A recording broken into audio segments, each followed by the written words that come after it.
안녕하세요. 연두로드의 연두입니다. 저는 오늘 영통구에 위치한 스시 이세이 저녁 오마카세에 방문했습니다. 스시 이세이는 영통역에서 약 도보 10분 정도 거리이고 3번 출구를 이용하시면 됩니다.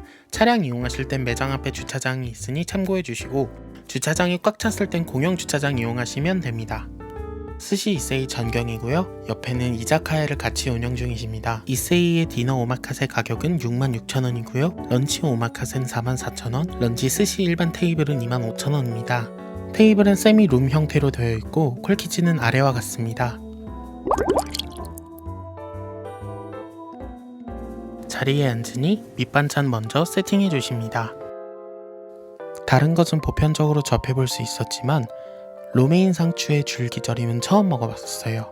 소리 한번 같이 들어보실까요? 그건 뭐야? 샐러리? 고추? 로메인 상추 줄기 정말 훌륭했습니다. 간도 적절했고 아삭아삭 간이 좋았습니다. 다음으로는 오마카세의 시작을 알리는 새우가 올라가고 앙소스가 올라간 자완무시입니다. 자완무시는 앙소스, 새우, 계란과 함께 조화롭게 잘 어울렸고 계란의 비린내가 없어서 좋았습니다. 첫 츠마미로 피조개 초회가 나왔습니다. 피조개 초회 위에 와사비를 살짝 올려 한 번에 먹으라고 권하셨는데 한 입에 먹어보니 양파의 씹는 맛, 피조개의 쫀득한 맛, 그리고 초회 향이 입맛을 돋구기엔 충분했네요.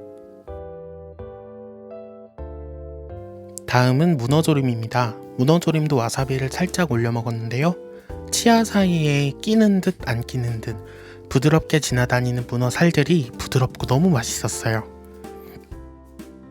질긴감 없이 매우 완벽했던 문어조림이었어요. 제가 돔은 처음 먹어봤는데 간장을 살짝 찍어서 먹어보니 숙성회의 맛이 인상적이었어요. 숙성을 오래 하지 않으셔서 그런지 약간의 쫄깃함은 살아있었습니다. 다음은 방어 뱃살과 참치 대뱃살입니다.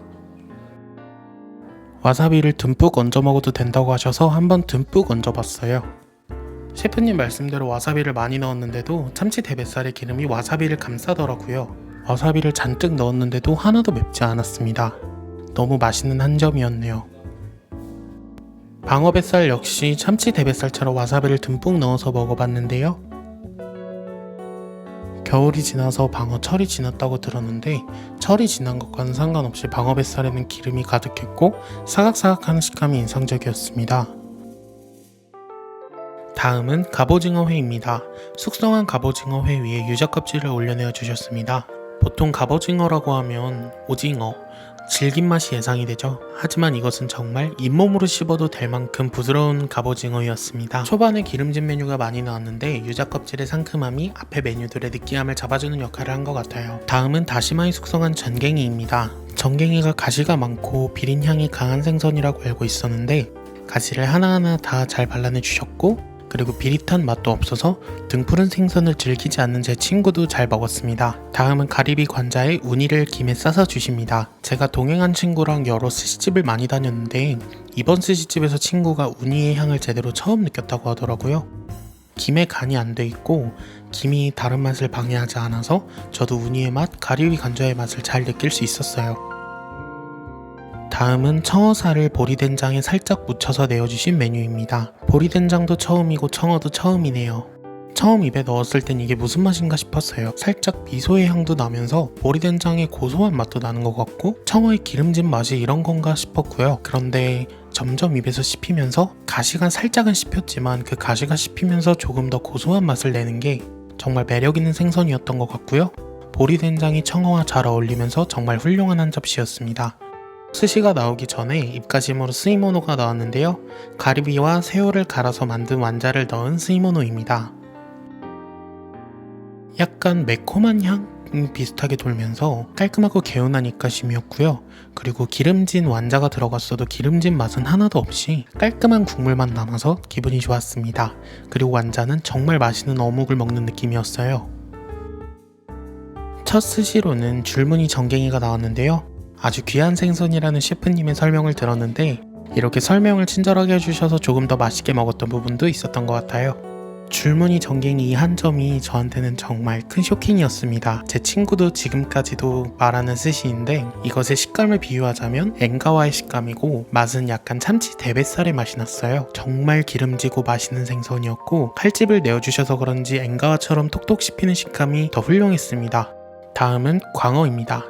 광어 위에 엔가와 한 점을 올려주셨네요. 광어는 먹기도 전에 벌써부터 눈에서 맛이 느껴지는 느낌이었습니다. 이 업장은 적초밥을 사용하는데요. 적초의 느낌이 강하지 않아서 적초에 대한 호불호가 불호인 사람들도 잘 먹을 수 있을 것 같은 맛이었습니다. 일반 식초와 적초를 적절히 배합하여 사용한 샤리를 만들고요. 그 샤리가 네타와 함께 녹아들면서 훌륭한 맛을 내주었습니다. 광어는 숙성이 되어서 입에서 사르르 풀어지는 식감이었습니다. 다음은 참치 속살인데요. 제가 참치 속살은 다른 참치집 가서도 많이 접해봤지만 다른 분들은 참치에서 산미를 많이 느꼈다고 하셨는데 저는 사실 참치의 산미를 느껴본 적은 없거든요. 근데 이번에 참치의 산미를 제대로 느끼게 되었습니다. 제 친구도 적초의 향과 이 참치의 산미가 잘 어울린다는 평가를 했고요. 참치 속살이 저한테는 가장 임팩트 있는 참치 한 점이었습니다. 옆에 이자카야를 같이 운영하셔서 그런지 회를 다루는 실력이 되게 훌륭하다는 느낌을 받았어요. 참치 속살에서 특히나 많이 느꼈습니다. 정말 훌륭하네요. 다음은 참치 뱃살이었는데요. 참치 속살을 먹고 나서 먹는 뱃살은 참치 속살과 비슷한 산미를 느꼈고 그 산미에 약간의 기름짐이 더한 느낌이었습니다.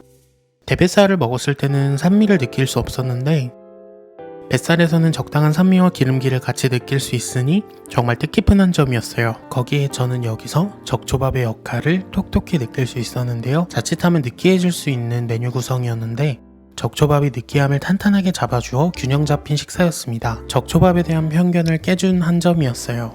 다음은 삼치 초밥입니다. 위에가 살짝 불질을 해서 나왔네요.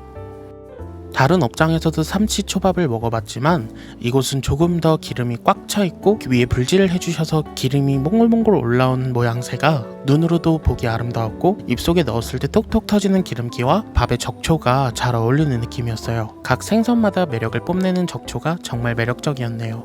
다음은 새우초밥입니다. 저는 평소에 스시집에 가면 새우초밥은 잘 먹지 않고 그리고 딱히 선호하는 초밥도 아닌데요. 이번에 먹은 초밥은 제가 정말 정확하게 맛 비유를 해드리자면 여러분들 대하 드실 때 왕소금에 깔고 구우신 적 있으시죠? 대하 소금구이 맛이 나는 초밥이었습니다. 정말 신기하게도 그런 맛이 나서 소금 간을 살짝 해서 구우신 게 아닌가 하는 생각을 했네요. 결대로 톡톡 터지는 느낌의 새우도 맛있었네요. 다음은 아기간이죠. 안키모가 나왔는데요. 폰즈 소스와 레몬, 김치 맛이 나는 양념, 파가 올라가져서 나왔습니다. 제가 저번에 아기간을 처음 접해봤을 때는 다 부숴서 간장에 양념하고 샤리 위에 올려주신 걸 먹어봤는데 그때와는 다른 맛이었어요. 그때는 안키모의 맛을 간장 맛으로 살짝 덮인다는 느낌이 들었었는데 이번에는 가벼운 소스의 맛이 안키모의 맛을 제대로 느끼게 해줬습니다. 묵직하고 고소한 맛이 아주 인상적이었습니다. 중간에 새우가 들어간 장국을 내어주셔서 입을 깔끔하게 하고 기다리고 기대하던 고등어 봉초밥이 나왔네요. 제가 고등어 봉초밥은 옛날에 스시코우지 업장의 영상을 많이 봤는데 영상에서 가장 인상적이었던 게 고등어 봉초밥이었어요. 제가 등푸른 생선에 약간 약한 편입니다. 그래서 약간은 걱정이 되었고 그리고 제 친구 역시 등푸른 생선에 약간 약했는데요. 위에 불질을 해주셔서 그런지 불향과 함께 고등어의 느끼한 맛은 없었고 등푸른 생선 특유의 고소한 맛만 남아있고 불편한 향은 다 사라졌었습니다. 적초의 서포트 역시 한몫했네요. 다음은 술에 찐 전복인데요. 술에 찐 전복 위에는 게우소스를 올려내어 주셨고 그 밑에 밥은 게우소스에 비빈 밥이 아닌 게우소스로 볶은 밥입니다. 술에 찐 전복은 제가 딱 한 입 먹자마자 셰프님께 술에 찐 거냐고 여쭤봤는데 사케의 기분 좋은 향이 나면서 너무 부드러운 전복의 식감 때문에 술찜이라는 걸 예상했습니다. 그리고 볶음밥은 제가 게우소스에 비빈 밥은 먹어봤지만 볶음밥은 처음이었는데요. 저랑 친구의 의견이 같았습니다. 소고기 볶음밥을 먹는 녹진한 느낌이었어요. 정말 싹싹 긁어 먹었네요.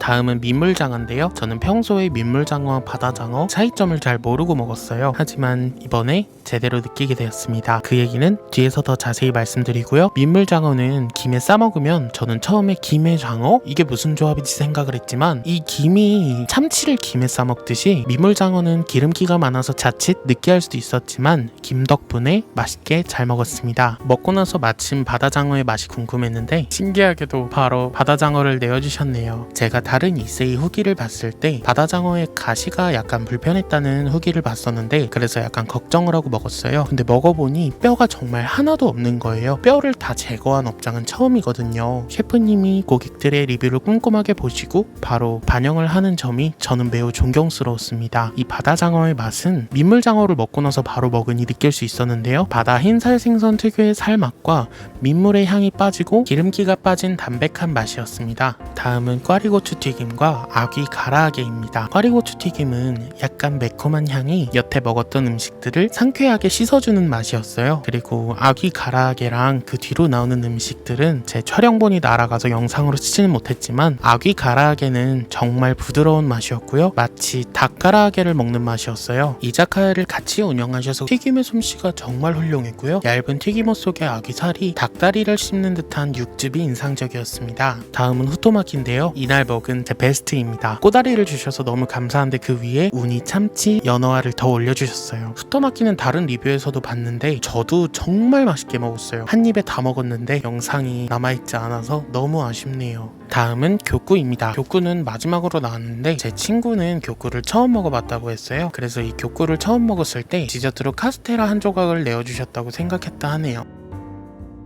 다음은 소고기 우동입니다. 일본 5대 면 중 사누키, 이나니와 미지사와 고토, 키시면 중에 이나니와 면을 사용하셨는데요. 이나니와 면은 생김새는 쌀국수와 비슷합니다. 메뉴 자체도 소고기 우동이라 이게 자칫 면이 쌀국수처럼 생겨서 소고기 쌀국수라고 생각하시는 분들이 많다고 하시더라고요. 저와 제 친구 역시도 처음엔 소고기 우동이라고 들었는데 맛보기 직전엔 이거 쌀국수였나? 이 생각을 하면서 먹게 되었어요. 소고기가 들어갔지만 소의 묵직한 기름 맛이 나지 않고 얇지만 탱탱하고 쫀쫀한 이나니와 면이 한몫했습니다. 사누키 면이었으면 오히려 더 안 어울렸을 것 같아요. 흔히 먹는 우동면을 사누키 면이라고 합니다. 마지막으로 청귤 샤베트가 나오고 스시 이세이에서 식사는 끝이 납니다. 저는 금요일 퇴근 시간 전에 방문을 해서 그런지 테이블 예약 손님은 있었지만 오마카세를 예약한 사람은 저희밖에 없었어요. 그래서 그런지 셰프님과 한 점 한 점 먹을 때마다 깊은 대화를 해보면서 먹을 수 있었고 셰프님의 철학 또한 엿볼 수 있는 기회라서 저한테는 되게 뜻깊은 시간이었어요. 고객의 의견을 최대한 받아들이고 들으려 하는 셰프님의 그런 모습이 저에게는 매우 훌륭한 그런 모습으로 보였습니다. 다음은 런치로도 한번 방문해보고 싶네요. 그러면 지금까지 연두로드의 연두였습니다. 감사합니다.